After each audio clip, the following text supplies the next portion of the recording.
સંધ્યાનો દીવો સાંજે ક્યારે કરવો જોઈએ? ઘરમાં બરકત લાવવા માટે સંધ્યાનો સમયે દીવો કરવો હિન્દુ શાસ્ત્રમાં ખૂબ જ શુભ માનવામાં આવે છે.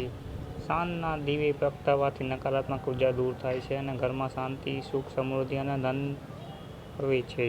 સંધ્યાનો દીવો કરવાનો શ્રેષ્ઠ સમય સૂર્યાસ્તથી 15-20 મિનિટ પહેલાં અને પછી પણ કરી શકાય છે. જ્યારે દિવસ અને રાત્રિ મળી રહી હોય એકસાથે તે વિશેષ શુભતા માટે ક્યાં દીવો પ્રગટાવવો?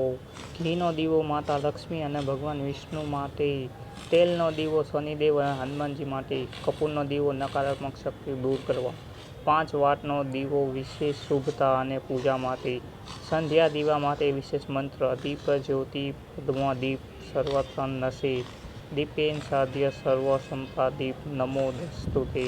આ મંત્રથી દીવો પ્રગટાવવા ઘરમાં પોઝિટિવ એનર્જી આવે છે. ઓમ મહાલક્ષ્મી નમઃ.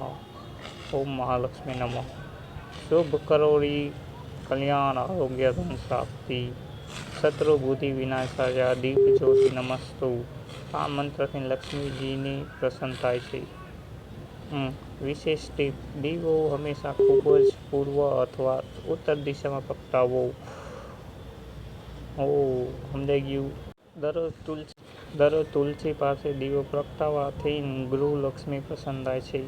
આપ આ નિયમો અપનાવીને સંધ્યા દીવો પ્રગટાવશો તો ઘરમાં ધન, સુખ અને શાંતિ વૃદ્ધિ થશે.